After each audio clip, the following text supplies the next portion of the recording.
Ladies and gentlemen, welcome to this week's Inspiring Leadership podcast. And I have a fascinating man, David Kasperson. And David, along with the infamous, or rather, should I say, famous Stephen Covey, Stephen M.R. Covey, son of the other Stephen Covey, has written a cracking book called Trust and Inspire, which has really caught my imagination. I think it sort of, for me, it has the essence of everything that Lee and I have been speaking about, coaching about over the last 20 or so years. And it's beautifully written. It has some lovely stories in it. But behind it is about 6 years worth of effort from the different members of the team that wrote it. And I've already had the pleasure of talking once to David, and now I get the chance to talk again a second time. David, welcome to the Inspiring Leadership podcast. Thank you, Jonathan. It's great to be with you. Okay, well, look, let's have a chat a bit about yourself, because I think I'm always fascinated by people's life story.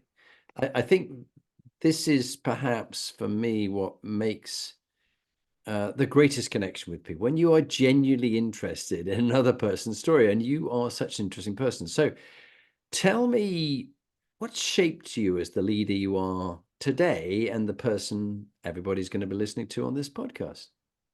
Yeah, thank you. I don't know who said this. I'm sure you've heard it, but there's an adage that goes around that says, "We'll be the same person 5 years, or you would be the same person 5 years from today that you are now, except for the books that you read and the people that you meet." Oh, And oh, I've found that to be particularly true.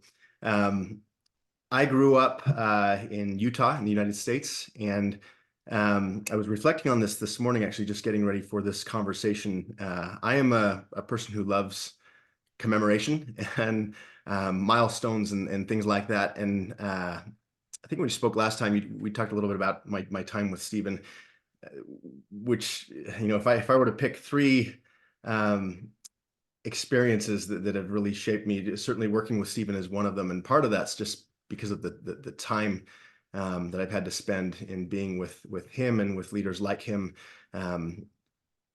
This book's called Trust and Inspire that we worked on together. And from the beginning, I've felt like my involvement and contribution to this is really that my story is kind of patient zero for, if you were to take someone's experience coming from a very, very average, normal background and have them be led by somebody who leads this way, that brings the best out of others. I feel pretty confident and positive about the outcome of that, just from having lived it. So the commemorative comment was that tomorrow, January 23rd, marks 18 years since I was hired to work with Stephen.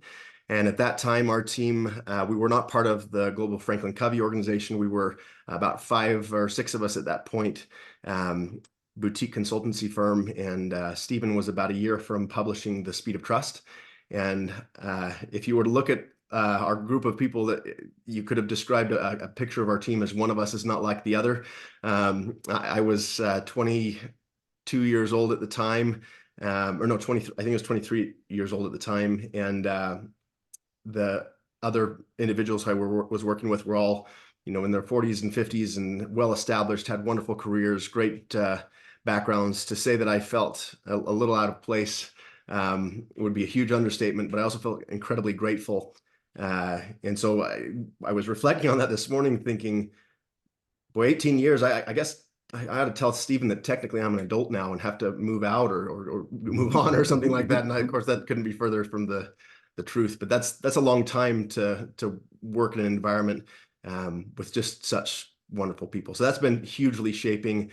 And beyond that, a lot of it's, I think, probably similar to most people. You get greatly impacted by teachers, church leaders, college professors, certainly your parents and close friends, things like that. But this environment, just being laser focused on this kind of development, seeing the potential in people, and again, being on the receiving end of that has been an extraordinary experience.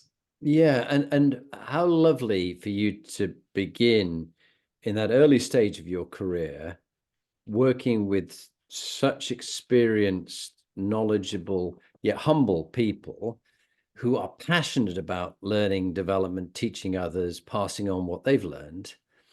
it's just a wonderful environment to have those around you. And yes, you are the sum of the people you spend, the 5 people you spend your most time with. But I will take away that quote. You are the same person in 5 years that you are today, except for the books you read and the people you meet. I think that's so true. You know, all leaders are readers, but not all readers are leaders.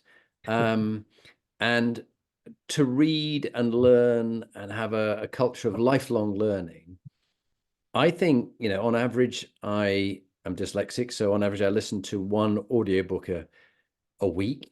So that's 52 at least a year, maybe more.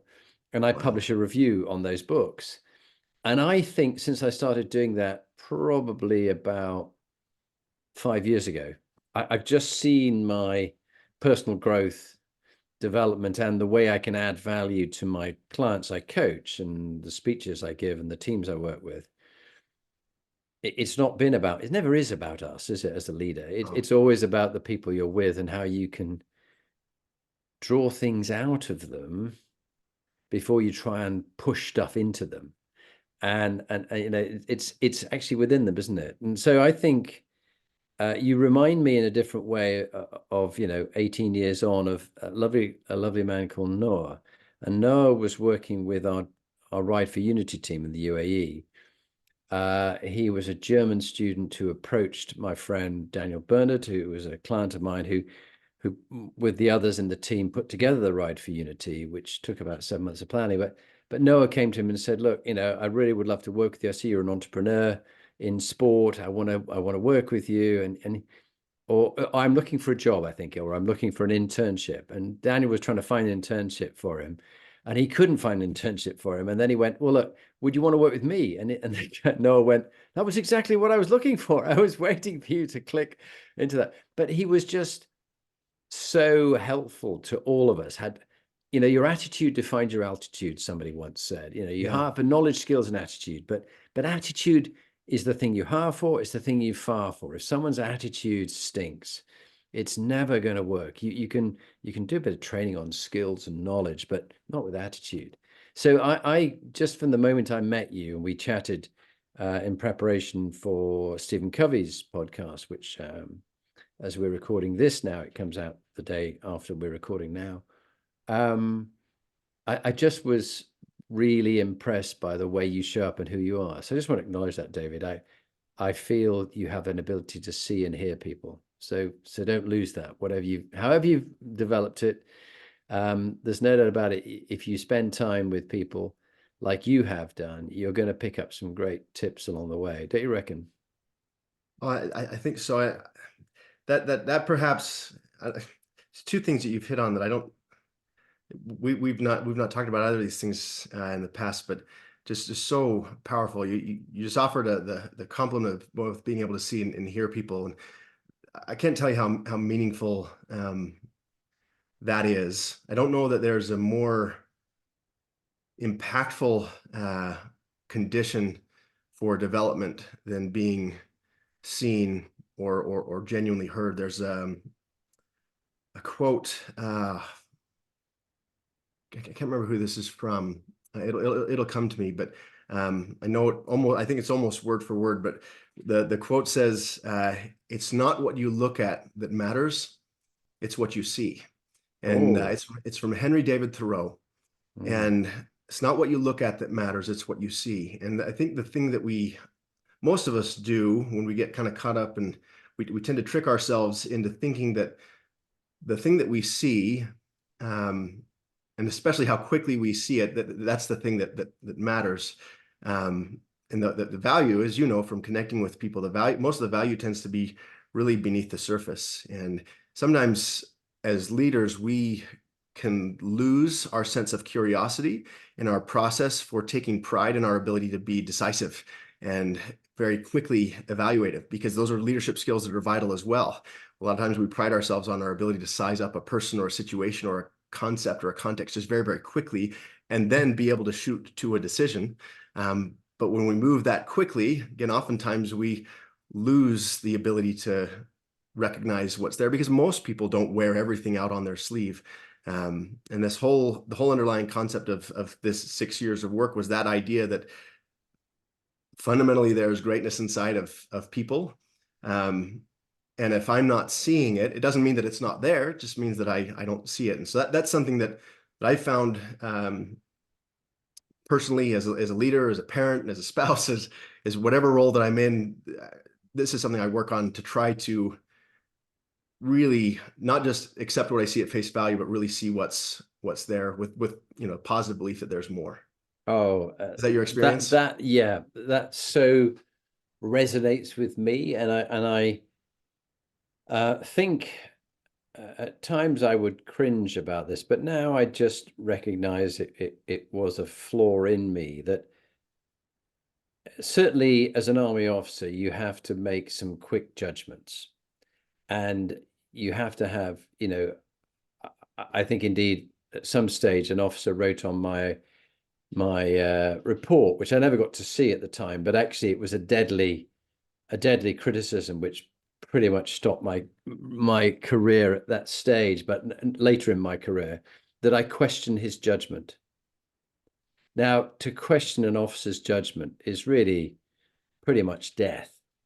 But they never said that to me at the time. I don't know what the judgment was, what I'd done, but so to have a good sense of judgment of a situation, to judge the right situation, is really important. But to be judgmental is very dangerous. And I think part of the problem that we have in the world today, whether it be Ukraine, Russia, Democrats, Republicans, Labour, Conservative, Israel, Palestinian, whatever it might be, is hugely judgmental. You can't hope to understand until you really walk in the shoes of those people, read the books, that kind of stuff. I'm reading a book on Palestine at the moment, having visited Jerusalem and Tel Aviv and met both Israelis and Palestinians and people from Egypt and Lebanon and Iran. It's so interesting to me to learn their different religions, their different faiths, the different way they look at it, and not be judgmental about people and go, what if my view that I had before was wrong? And I think that's always a really great one. What if I'm wrong? And it takes a huge amount of humility, which at times I've never had. I'm getting better at it. To go, what if I am wrong? And I always love that kind of question you ask a leader. When was the last time you were dead wrong? How quickly did you realize you were wrong, and how quickly did you apologize and then rectify it? And some people never see themselves as wrong, ever. I mean, you only need to look at some famous American politicians and Boris Johnson. Boris would never admit that he was lying. It was just his version of the truth. And so I do think this idea of, and I love Henry David Thoreau. He was the one, and there was another philosopher. Who was another philosopher at his time who was equally knowledgeable? Think of his name in a minute. You might come up with another one. The pair of them would banter between each other with great quotes, and the other philosopher said, "Simplify, simplify, simplify." To which Henry David Thoreau said, "I think one would suffice." And I just think there's some lovely moments. But you really touch on something there. It's not what you look at that matters, it's what you see. And I just, before I pass the ball back over to you, I just do think about the importance of the emotional intelligence and the ability to allow another person to feel seen and heard. And that was two very powerful people. One was Her Majesty Queen Elizabeth II, and the second was Princess Diana, Lady Di. And in meeting both of them, for that short 90 seconds to a minute that I had with each of them, they made me feel like I was the only person that mattered in the room. That their eyes were on my eyes, they were interested in their story, in my story. They knew a little bit about me. I don't know how, because I'm not a famous person. I'm not going to get carried away with my own importance, but they'd done their research. And if you and I can meet with another and make them feel that they really are seen and heard for the first time, maybe. Yeah. That is life enhancing, isn't it? Yeah, Doug Conant is known for this. He's the former CEO of Campbell's Soup Company, and he led a huge turnaround for Campbell's Soup, just monumental. He's doing a What great was job. his name? Douglas Conant, Conant. He is a phenomenal leader. And I had heard about him. Stephen actually knows him quite well. I had heard about him a number of times from Stephen, from other leaders, from just leadership study work on my own. But one of the things he's known for is that he, during his tenure and during his time at Campbell Soup, he wrote more than 30,000 personalized, individualized thank you notes by hand. He would do these on his commute. In fact, well, I'll come back to that. But he would do these on his commute. And the idea was they could be for big things or small things, but the idea was recognition, to recognize people. And so his notes were always, I mean, it's one thing to get a handwritten note from someone, but he would always write something or acknowledge something that was specific, that was uniquely tied to them. Again, even if it was small. I met Doug early on when I was with Stephen. It was some of the earlier years that I was managing his speaking business, right in the beginning. And I had attended an event that he was speaking at, and Doug was one of the speakers as well. And I got a chance to sit at the table with him, and he was transitioning out of the CEO role and into doing more thought leadership and consulting and coaching. And so we'd had some connection because I was helping, establish a speaking business for a thought leader. And so we had some questions and stuff that we talked about. But right from the beginning of the conversation, I felt so seen and valued. I know what the pecking order is between where he sits and where I sat. That wasn't a mystery to me, but you wouldn't have known it in the conversation at all. And this is true of a lot of just really great leaders that I've had the opportunity to run into, that when people will meet, somebody on the peer level, you'd expect a certain level of interaction engagement. And then when they meet people who are usually further down the rungs, a lot of times that's where you get a real clear view of how somebody operates all the time. And he was so open and kind and transparent and vulnerable with our discussion. I just was so inspired by it, because I felt so like, wow, my perspective, my opinion really matters to this person. And then about a week and a half later, in the mail, I got a handwritten thank you card from Doug that just a couple of sentences just acknowledged our conversation, how meaningful it was that we took the time.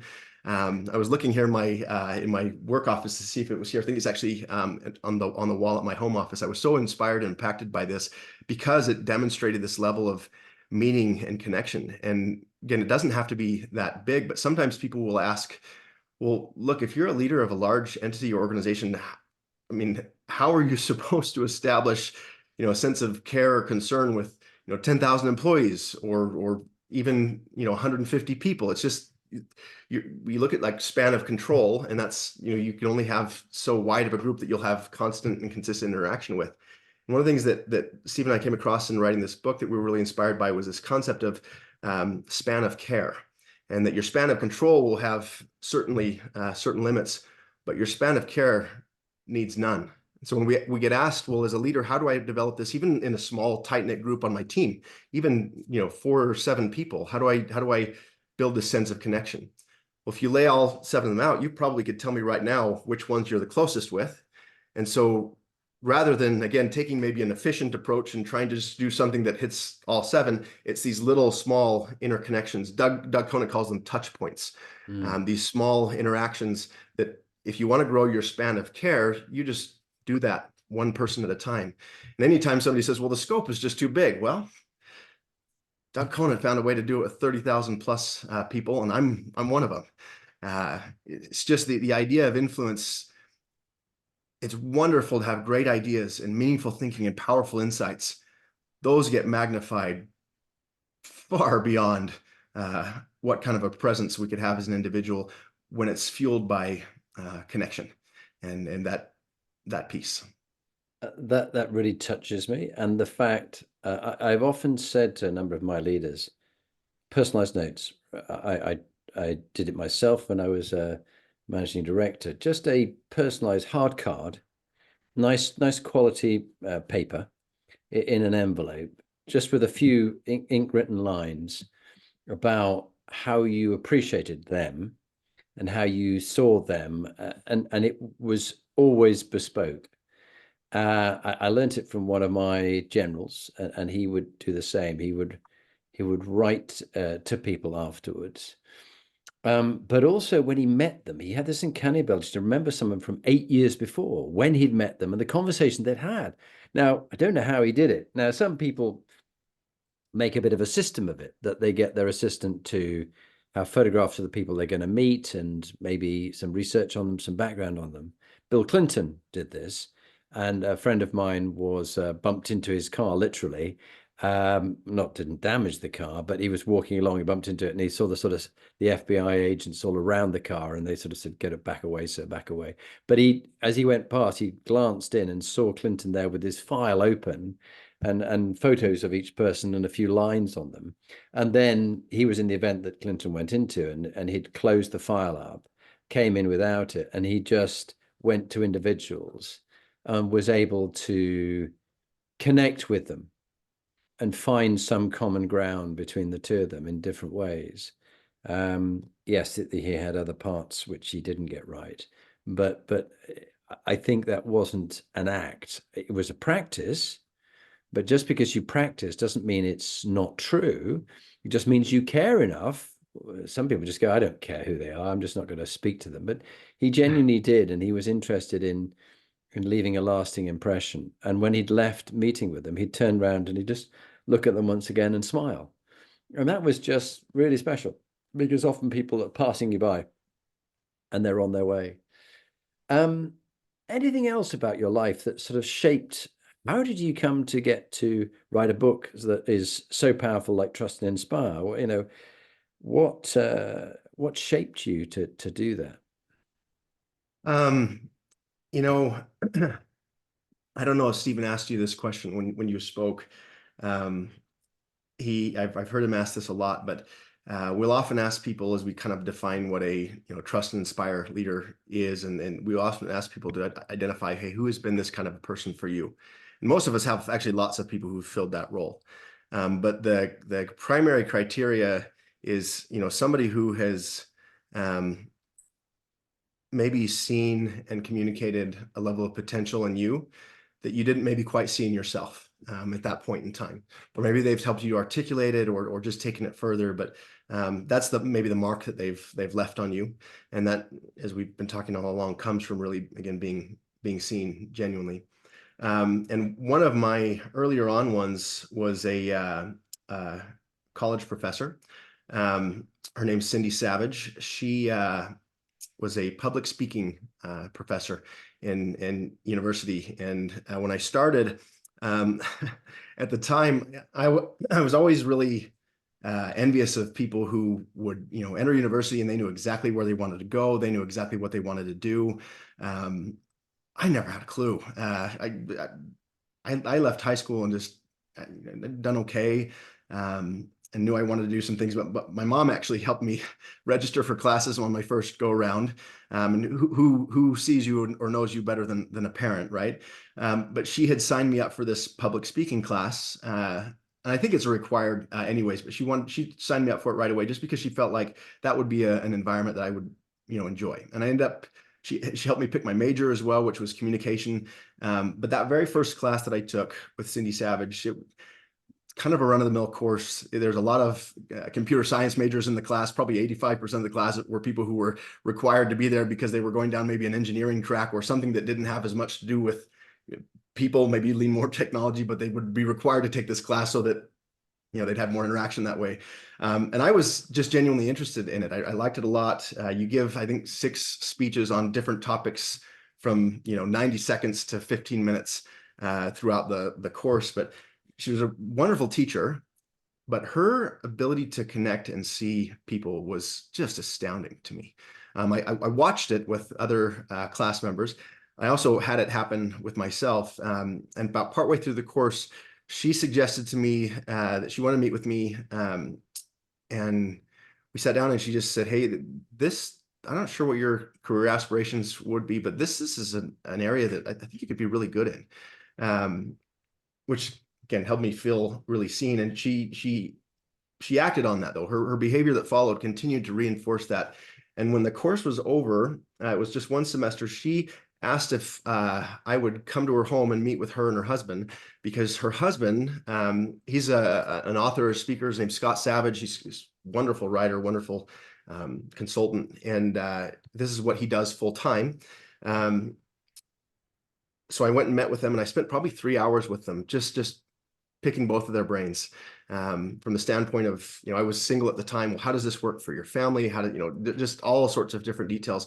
They were completely open and supportive, and kind of left me with the, hey, if there's anything that we can do to be of help to you as you go forward and figure things out, please let us know. And that just fueled me for a long time. We talk about inspiration is something that really comes out from within, and it's mutual or self-reinforcing. And I went back to that a lot. And then about 2 years later, I was in another class, and she had, because she's a professor, she's able to look up where I'd be. She came and was waiting outside of the door of the classroom. She says, hey, how have you been? We connect and stuff. And I was like, oh, it's great to see you. And she said, well, I know this person. His name's Stephen M.R. Covey. His dad's the 7 Habits guy. He's writing this book, and she's, I can't remember what it's called, like Speed of Integrity or something like that. And but she said they're looking for a college student, someone to smile and dial. She says, I think this would be a great connection for you. These are wonderful people. I've known most of them for a long time. And I think you should interview with them and go out for this position. I really just think this could be a good path for you. She didn't need to do this. There was no, would have been no skin off her. She could have sent my, phone number or something, but she really kind of took me under her wing and took me by the hand. And again, before I went and interviewed, her and her husband, same thing. They offered to sit down with me and talk through the interview process. And I'll never forget one of the things that she said to me, and I was a hungry college student at the time. One thing she said to me was, you need to recognize going in that this is their opportunity to lose. They need you, who you are, what you have. And it wasn't fluff. It wasn't just rhetoric or something she was shouting out. She backed, you have this, you have this, you have this. Because we connected, she had begun to know me. So in your interview, keep in mind, as you represent yourself, that you really have value to offer here. Because I was very clear, like, no, I want this, I need this, and kind of that which we want most, we believe most easily. And a lot of times people will end up maybe selling themselves short. And I don't think with the people I was talking with, I could have sold myself short if I tried. I don't think they would have accepted that. But that belief going in just again served as a big foundation for everything ongoing. And we've stayed in touch to this day.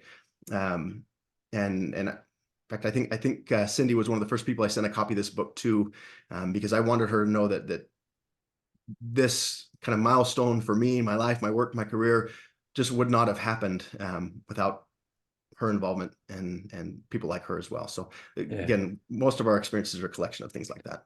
What a powerful story. And I really was living it all the way with you telling me, which is again your skill in speaking and storytelling. But it also reminded me of some of the trust and inspire models that I had who saw my potential. So I think I was particularly open to find people like this because I was looking for a father figure mentor. So I found people like later Brigadier John Griffin, who was in the SAS, who was my commanding officer when I was his adjutant, and I learned so much from him. I was also in a spy in an electronic warfare regiment with a commanding officer who was became General John Stokoe, and he'd done lots of very brave things and almost been assassinated by the IRA. It's a whole story in itself, but lived when his colleague was executed in front of his eyes. And then General the Lord Dannatt, who became head of the British Army. And they all were amazing mentors to me and still are. If I was to ask a favor of them, I had Lord Dannatt on the podcast. The other two are far too humble to want to be on there and would rather keep the things they did in special forces and undercover operations quiet.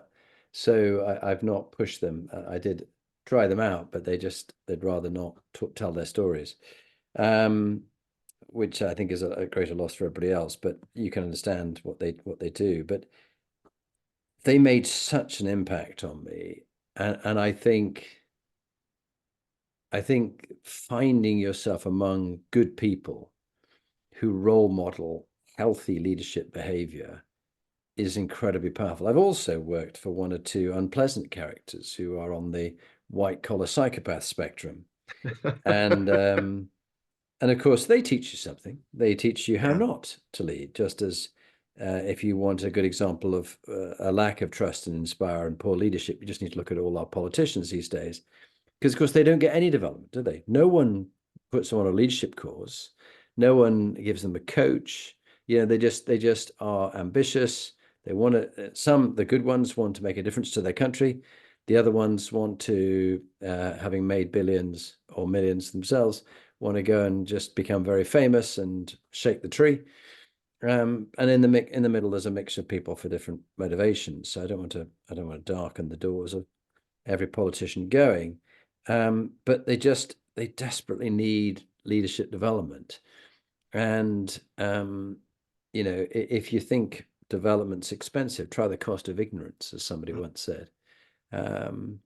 So let's switch our attention to the book, Trust and Inspire, and really the practical tips behind it, because this recognition that many organizations using a style of command and control is not working.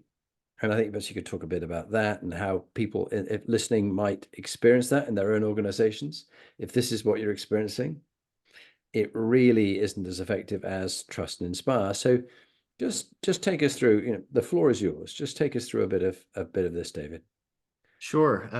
Just kind of the 50,000-foot level. It's pretty bold to sum all leadership into one of two categories, right? The command and control, or trust and inspire. And of course, there's a lot more nuance to it than that.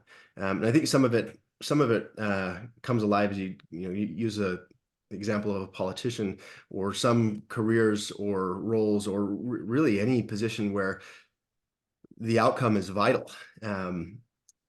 We become so sometimes outcome focused that the process, how we get that outcome, kind of takes a back seat. And the problem is that can work in a very transactional oriented world where we watch movies all the time where the happy ending idea or outcome or whatever, it's a really convenient way to end a story, but in reality the story never does really end. And how you go about getting that outcome makes all the difference to the future outcomes that you're able to get, whether it be in business, in community, in education, wherever the case may be. So the whole concept of trust and inspire, or maybe the case for command and control, is it's the old adage of, well, if you want something done right, you got to do it yourself, or grab the bull by the horns, or things like that. And a lot of leadership or management thinking is an extension of the idea of, grab the bull by the horns. Well, I'll do that. And in order to scale that, I just need to get a bunch of people underneath me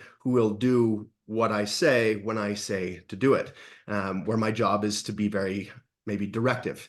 And that's, again, we need that. We need strategy. We need good direction. But we miss a lot of what's there to be offered. This topic comes up a lot with the discussion of AI, for example, where people ask, well, is AI going to do away with, human workers and things like that? And short answer is no. It will do away with a lot of kinds and types of work, but command and control is the idea that people are kind of beholden to doing what I say, when I say, how I say to do it, and I pay them to do that, so it's fair. It's a good thing that we've made a deal. But again, in that setting, they will do in a positive environment. If I ask them to do 1, 2, and 3, they will do those things, but they're never going to come up with 4, 5, and 6, or even bring to my attention the idea that there are 4, 5, and 6, because I'm paying for 1, 2, and 3. And that, again, kind of thinking happens writ large. In a trust and inspire environment, people are seen certainly there for their ability and the need to get done 1, 2, and 3. But as they're doing the work, getting the things done, the idea is that they're going to see and they're going to have insights that are of value and that are meaningful, and that will add to, everything that it is that we're doing and focused on. And most people, what we found is most leaders have an intent to lead with a trust and inspire viewpoint. They believe in potential and greatness in other people, and they're under a whole lot of pressure. They're under a whole lot of challenges and time clocks and deadlines and quarterly reports and all things that are very performance oriented. And usually when that happens, we tend to have our style, which again might be more efficient, kind of override that intent. Where, well, yeah, these people know that I care about them, but right now I just need results. You guys you just got to do the work.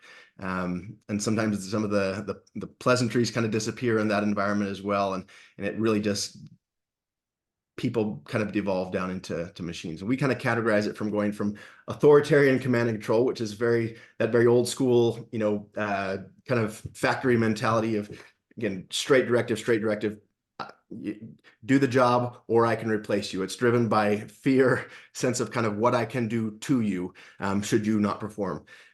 We've made a lot of progress from that standpoint and moved to what we call a more enlightened command and control, where we've brought emotional intelligence to it. We've brought kindness, we've brought benevolence, we've brought patience to it, all sorts of really positive things. But at the end of the day, if you take the idea of performance and people, where authoritarian command and control might be performance is up here, people are down here, and we'll just keep rotating them out. People become much more important, but it's still not quite to the level of performance. So we'll be nice about it.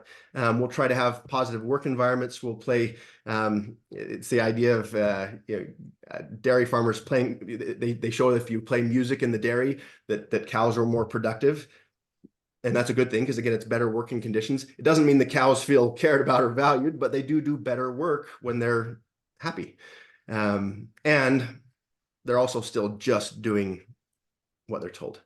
The idea of moving on from that to what we describe as trust and inspire, and the command and control, enlightened command and control idea is that, again, really based on this idea of fairness and transactional exchange, what I can do for you, I do this for you, you do this for me. Again, it feels good and positive and fair.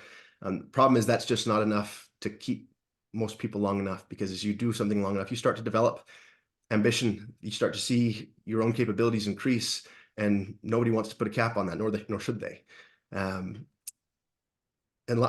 Trust and inspire ask the question of what can I do with you, rather than being, super hands-on or even being super hands-off. It's the idea of working hand in hand with people. And that's been my experience working on this team of people, and how this trust and inspire really came about was, again, we have organizational structures and hierarchies from a management context standpoint, because it's really helpful to look at it and operate that way. But your hierarchy, your position, the organizational hierarchy, has nothing to do with your value as a person. It's just your role at that point in time. And I learned this it was actually day 2. So I guess January 24th of 2006, Stephen had done a similar thing like this, kind of a podcast. It was a live thing where they had, hundreds of participants on, where he was taking questions on the topic of trust and leadership. And at the time, we were in this tiny little office with 2 floors, and he was in the upstairs. There were 2 rooms up there that he kind of did this in. And I hadn't met him. I'd been hired by somebody else on the team. And he comes down the stairs when it's all over, and I had just listened, and I'm completely inspired, bowled over.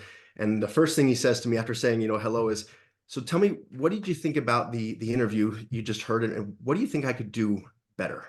And like you said, with the Clinton example, there are techniques that are really useful for getting to know people and connecting and things. And it could have been something like that. It wasn't like that at all. I felt, again, right from the start that what I had to share mattered here in this setting. And you start to kind of develop that, and that changes the way that people see their role or their function, and they start to see beyond their function. They start to see beyond, I didn't look at myself at that point as a business developer. I saw myself as a person having a useful conversation with another person. And what Trust and Inspire does is give people language, framework, and process for not just getting at that, but doing that when things are really challenging and difficult, because those are often the times when the greatest leadership is forged. It's not, oh, I'm going to stop being a trust inspire leader here so that we can get things done. It's, I've got to really double down on being this kind of leader because I need from you something that I could not ask for you or put from you in a memo. This is so lovely to hear, and let me perhaps use the framework of our own inspired leadership model with just the sort of 8 components, just to bring out certain tips and techniques that you've found, both from your book and your experience working in different organizations. I think the first one is, in so many organizations that I coach in and work with, they're all looking for exercises where, at an offsite particularly, where I do quite a few of these, where can you help us build more trust between the team? There's a lack of trust. There's they're just suspicious of each other. They compete with each other, and we're not pulling together as a team. Are we a team? Perhaps we're just a loose group who just happen to report to me, but they're all doing their own thing. They've all got their own silos. Before I talk about the moral quotient, which is the whole thing of integrity and values and principles, what's your own experience about that when you're with a team where they want to build more trust within the team because they're all competing against each other. They're not pulling together. They don't feel like they've got a common purpose. Does that resonate with organizations you come across? Oh, it completely resonates. I told you, we talked earlier on that a lot of the thinking for this work came out of working with teams where that's one of the kind of main questions that we're being asked for help in. And so we found that we would work with leaders, especially at senior level teams, where we would spend time with them building and developing skills around credibility, around trustworthiness, around their behavior, how they interact with each other, extending trust. And what we would find is, beautiful thing about this topic is most people are already kind of an expert in trust intellectually. I find that I could sit down with anyone because of their lived experience and they could lay out in a linear fashion, here's how you build trust and here's how you destroy trust. The context always makes it a little bit more challenging. But overarchingly, when we would go back and work with some of these senior teams, the theme that would come up more often than others is you would find people who'd learn ways of working with each other well, and you'd have a team full of trustworthy people who still struggled to be able to extend trust meaningfully to each other. And so a lot of times when we start with in any kind of coaching this way is you start by looking in the mirror, really starting with yourself, and that's vital. Again, it's kind of the modeling question of how am I showing up? What's kind of the experience that people are having with me? But a lot of it's kind of what am I putting out for other people to see, feel, and experience. And that, again, that's vitally important. But to really have trust, you have to have trustworthiness, but you also have to have trust, the verb. In order to get trust, the noun, the feeling, the experience overall, you have to have more proactive, meaningful extension of trust. And so too often we find with teams and organizations, again, it's not a lack of trustworthy people. It's a lack of, or it's an abundance of trustworthy people who struggle for all sorts of very good reasons to meaningfully give trust to others. Because there's certainly risk in trusting, but the reason they're asking us to be there in the first place is because there's also risk to not trusting. Yeah, and that's so resonates, David. So when I was managing director in a public limited company, we had a really good CEO and a nice guy who was CFO, but he didn't kind of realize the power of, as they say, words create worlds, and his jocularity, and he was a sportsman. He loved his competitions, so for the CFO, he quite enjoyed sparring with us by playing all 6 of the MDs off against each other. So he would say, Jonathan, last month you were a 0. You hadn't made much sales. But David, in your consulting business, you were a hero. But this month, Jonathan, you're the hero because you're doing much better than Graham is. And Graham, you're a bit of a 0 this month. And then they thought they were just laughing along, but there was an undercurrent there of sort your act out. and we're competing. We're comparing you, and one's doing well. They were very different businesses. Mine was board and executive coaching, his was consulting. Somebody else was outplacement with a lot more people and things like that. And then another part of the agenda was cross-selling and collaboration. He goes, guys, we need to cross-sell and collaborate much more. And we all went, yes, yes, yes. And I could see that I knew myself, I was thinking, there's no way I'm gonna sell business into him, because then he's going to be a hero and I'm going to be a zero. Now, how zero-sum game, how scarcity mentality was I, when actually, if we'd seen that the pie could be bigger for everybody, and that I don't really care how you do it, as long as, for the good of the organization, this is your first team that you're part of. These colleagues are your team, not your own team. But we saw our own team as being the one we were being measured on. What gets measured gets done. Yeah. And they didn't realize just how toxic that style, that culture of competing between us and shaming, public shaming in the board meetings of poor performance, good performance, and rating between us was going to have. And funny enough, we never got round to doing more than 1 or 2 service lines that we sold on to. And that was based on a good personal trust between them, and the two of you got on well, and you overrode the fact that you were being compared against you because you liked that person, you take them in. Does that have any resonance for you? Oh, it's so funny as you say this. Remember when we were writing this, we would send chapters of the book to our editor, there's a woman named Stephanie at Simon & Schuster. She's fantastic. She working with her was very, very collaborative. It was my first time working, interpersonally with an editor, so I didn't kind of know how that would all go. I kind of expected like we would write things and we would send, and they'd say, well, this works, this doesn't. And I kind of saw it, again, not from a bad standpoint, but I kind of thought it would be quite transactional that way. And she was really a collaborator. She was really a partner. There was one point where we were talking about this concept of collaboration and competition. And we ended up quoting her in the book, but we were talking through this, and she said this to us on a call where she said, I really think that the key for people is that organizationally, you've got to compete on the outside, but you collaborate on the inside.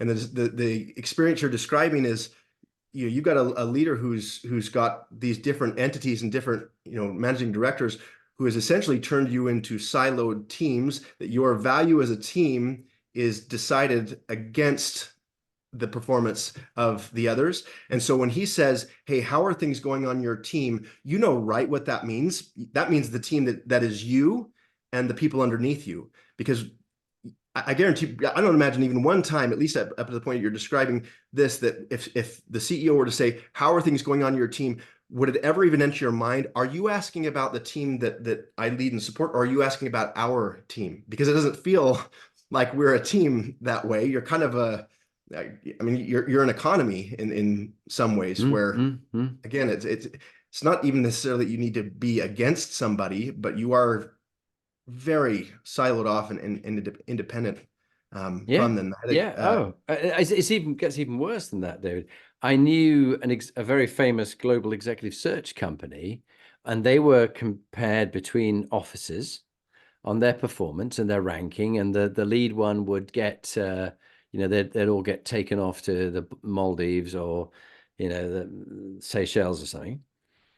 They would give business in another city, which would be another office, to a rival rather than to their own organization, so that they wouldn't do better than them in the pecking order. Yeah. And it's, whoa, what's going on? Yeah, but what you're hitting is kind of a beautiful illustration of the difference between motivation and inspiration, because these kinds of techniques are all about motivation. It's very heavy stick instead of carrot, because it's kind of painful. Or the trip, for example, might be, this happens in sales organizations all the time, and it's not a bad thing, but they'll use things like a trip or President's Club or things like that to motivate sales behavior, things things of that nature. And again, there's nothing wrong with being motivated. We all want to be motivated. It's whole industry around it. The challenge is, especially when we want to perform at the highest levels, motivation is woefully insufficient for driving the kind of creativity and innovation that's needed right now. It's not just, hey, keep winning at what you're winning and just do whatever it is that you're doing better. It's that do whatever it is you're doing now and help us know what we need to be doing that we're not doing 6 months from now. It's this constant growth component, and you really cannot motivate creativity out of people. You can try, and you might squeeze a little bit of what might be on the surface. You're probably motivating them to share ideas that they've already got anyways. But to really inspire and have that, again, kind of cross collaboration, that a relationship among and across teams that's very generative. I don't think that word gets used enough, that it has to be generative, not just high performance, but really something that creates and moves beyond, not just being excellent at execute, but creating. It's a totally different skill set to drive a level of inspiration, because again, that's going to pull things out of you. And I imagine as you've developed like Leadership Compass and the great work that you've done, that didn't come because, and even doing this podcast, you don't do this because this is a huge economic driver. You do this because you're inspired to do so, and it creates something that, like reading, an individual can listen to on their own, where they're open and vulnerable and are hearing insights that cause them or invite them to question something about themselves that you'd almost never feel like you could do in a competitive environment. Who has time to question what they're capable of or what they're doing in a competitive environment? Now, you got to be asserting what you're capable of doing in that environment. Inspiration is a totally different approach. I'm so taken by that, and it's just triggered in me a lovely story. Could have been what was his name? He was a very motivational speaker, Brian somebody, right back in the early days. Brian Tracy? Brian Tracy. And I think he was talking about salesmen and involving customers and, making them feel part of it rather than just doing things to them. And the sales culture where they all compete. And there's the big dinner that they have at the end of the year with all the salesmen and who the top salesman is. And he goes up and he gets his award, that kind of stuff. And this one guy goes up and he gets the award for selling the most plate glass. It's like shatterproof glass. Mm-hmm. And of course, they're all dying to know, how did you make so many sales? And he said, I would go into their office and I would bring out a sheet of the shatterproof glass and I'd put it on their table. And I'd say, this is really good shatterproof glass. The guy would go, well, what do you mean? And he'd take out a ball hammer and he'd smash it on the shatterproof glass and it wouldn't break. And the guy would go, wow. And he'd just slide in a form there and get them to sign to buy some of this stuff. And they were, that's great. And so clearly all the other salesmen went out and they just copied him, and all their sales went up because he shared. He hadn't kept it to himself. He could have not told them. And the next year he was up there on the podium getting the award again. And they all went, well, how did he do it this time? Like, how? And they said, what did you do? He said, I went in, I brought out the shatterproof glass, I put it on the table. He said, and I gave them the hammer. I said, you break it. and the client would smash it. And oh, this is good. Here, where do I sign? And I just, it's a lovely story, but it's one about this idea of sharing and abundance and collaboration, but also involving people in things rather than doing it to them. It's doing it that they do it. The fact that people's fingerprints, and this is where I relate a lot to the Trust Inspire, to what the military would call maneuver warfare. And this is, Germans called it Auftragstaktik. This is the effect I want you to achieve. This is the end state. How you do it is up to you. Yeah. Just by this time, this place. And on the way, if something happens, you use your initiative. You know our values, use your initiative, work out what happens. So if on the way to take that objective, you get fired on from a position you didn't know about, what are you going to do? Well, my ultimate objective is to take the final one. So I'll neutralize that. I'll put fire down on that to keep their heads down. I'll press on and take that objective rather than get completely diverted by it. And I think I could relate to the best in the military, because people think the military is just command and control. Just do as I say. Salute, turn to the right, march here, march there, get shot. First World War, people going over the trenches and all walking slowly together so they would keep in formation or getting mowed down. It's not like that at all if you look at airborne initiative. This is the effect I like you to achieve. Yeah. And these are the resources I can give you. Rest is up to you. Use your initiative, airborne initiative. And that's a trust and inspire approach.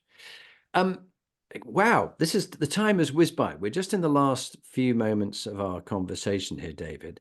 Let's switch to a book that you would recommend, and then we'll end with your 2-minute top tip. Yeah, can I come back to this just for one more second on one other thing that I think you just love beautifully? Because you gave this two-phase example of a salesperson. I love sales, the concept, because in my opinion, all sales, simply put, is the monetization of trust. And the example that you gave was really powerful for again, two reasons. In the first part of it, the salesperson went to the client and he was basically, he used the product to demonstrate that you can trust us, you can trust me, essentially. And in that case, he was hitting the product, but he was still building a relationship. And so you get the sale because confidence or trust gets built high enough to where you can monetize it into a transaction. So step one is really saying, hey, no, you can trust me, and modeling something that demonstrates that they can have confidence into you.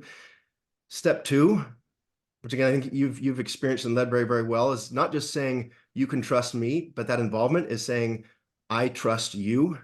And that's the giving of trust. And I bring this up because I think it comes full circle to the problem that we've been kind of describing all along for leaders, where they will be offering a very trustworthy product in terms of a leader, somebody who has good decision-making skills, good judgment, good discernment, great ability. And if it stops there, they will only ever be as capable as they themselves have the capacity to do. But it's the leader who can go to the next step and say, not only can you trust me, but I trust you, especially with people who may not even have that confidence completely in themselves. Stephen always says, how do you make a person trustworthy? Well, you trust them, because if you give them their trust, by definition, they're worthy of some level of trust. And most people typically tend to respond to that. So what you're describing, again, on the militaristic side, we quoted, I think it was General Stanley McChrystal, who was known for the idea that, hey, if you get on the ground and the orders we gave you were the wrong orders, execute the orders we should have given you. Mm-hmm. And again, that kind of trust is not irresponsible. In fact, it's the most possible responsibility, because we talk a lot about being proactive instead of just being reactive, because being reactive, for people who haven't trained, reactivity is really helpful when you don't have that time or the ability to really take time to consider things. And the people we want being reactive are the ones who have most proactively trained to be able to do that. They've built the skill sets so that when something happens, they can trust their response. Too often as leaders, too many of us learn to trust our response immediately, right away, without, again, extending that trust. So I wanted to come back to that because I think that comes very full circle for what we're hitting, the difference between being trustworthy or having trust and actually giving trust, because I think that's what creates more of what we're seeking for: more capacity, more time, more energy, more inspiration. All of these things create a virtuous upward cycle, which will flow well into these last 2 points you've asked about. Before I hit this book, is there anything you'd like to add to that resonates with your experience? That so resonates, and McChrystal is somebody I've wanted to get on this podcast. And I had General Petraeus, who was a peer of his in Iraq, and obviously CIA director. Very interesting. But Stan McChrystal is something else. I'd love to get on at some stage, because I was taken by that. If on the ground you find it's different than we planned and we thought, execute the orders we should have given you. That's just wonderful. Few good leaders would do that. No, extend trust, give trust, and then they will return it many times over. And that's so powerful. Thank you. Okay, favorite book, and then we'll do your top tip. Yeah, I've got lots of favorites, but maybe one that's influenced me really recently is called Do Hard Things by Steve Magnus.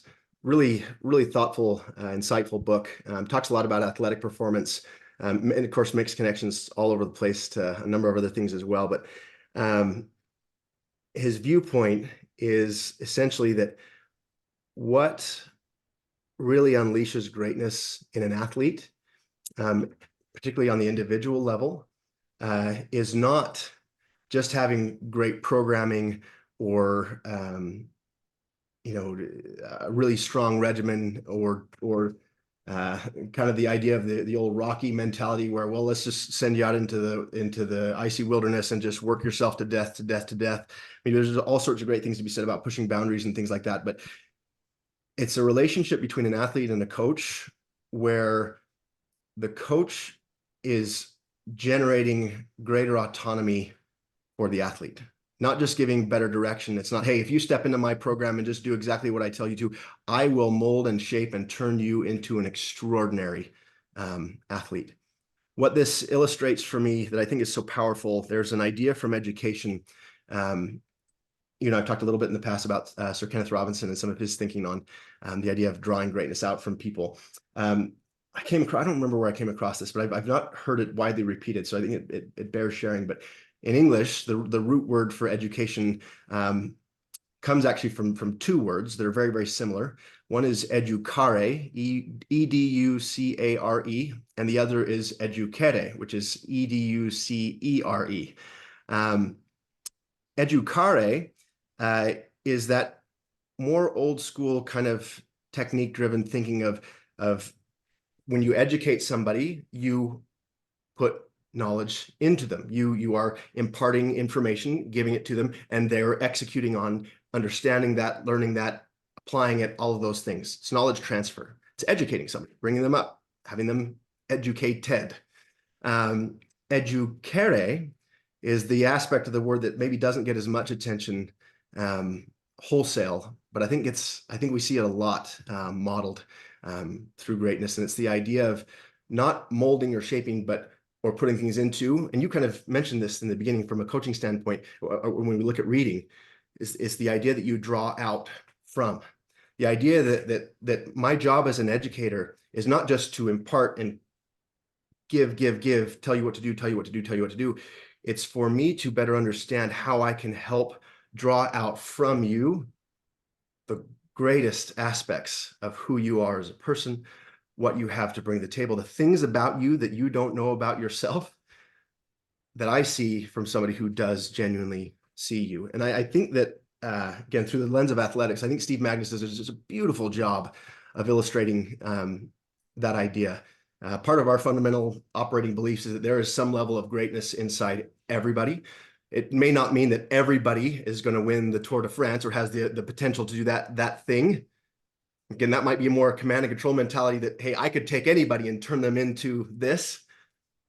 But it really might be that as I'm working with somebody, I start to see other things that draw into them. I know you're very fit, athletic person. You recognize that the work that you do on yourself that way has so many parallels everywhere else. I imagine this shows up in your reading all of the time. Yeah, no, I love it. Thank you for that. So do hard things it is. I will definitely have a read of that or have a listen to it. And perfect. So David, now we're on to the home straight. And the last thing is if you'd kindly introduce yourself, talk about the book that you and the team have just written and who you are, and then give us your 2-minute top leadership tip from Trust and Inspire, one of your favorites. Yeah. So my name is David Kasperson. I am from Utah in the United States.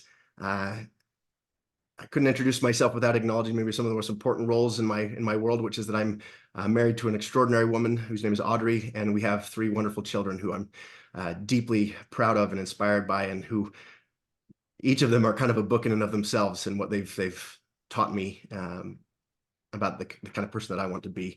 I've had the opportunity to work with extraordinary leaders from all over the world. One of the ones I'm probably most grateful for is Stephen M.R. Covey, who for me has been one of these Trust and Inspire leaders. Interestingly, if you look at the book, there's actually 4 authors listed. Stephen's right up there. That's the name that people will recognize.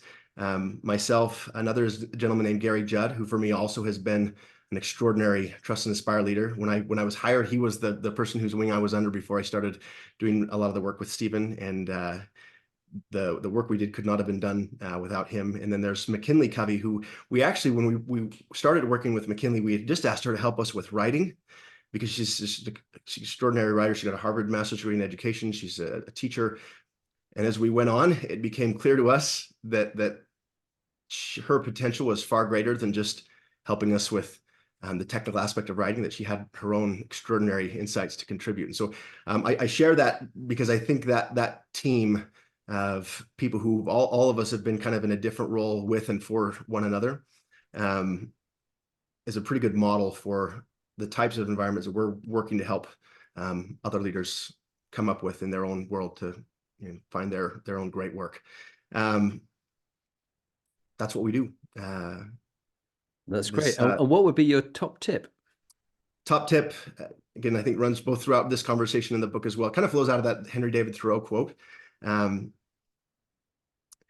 It's that when we look at others, to challenge ourselves to treat people, not just to see them, but to treat people according to their potential, not according to their behavior.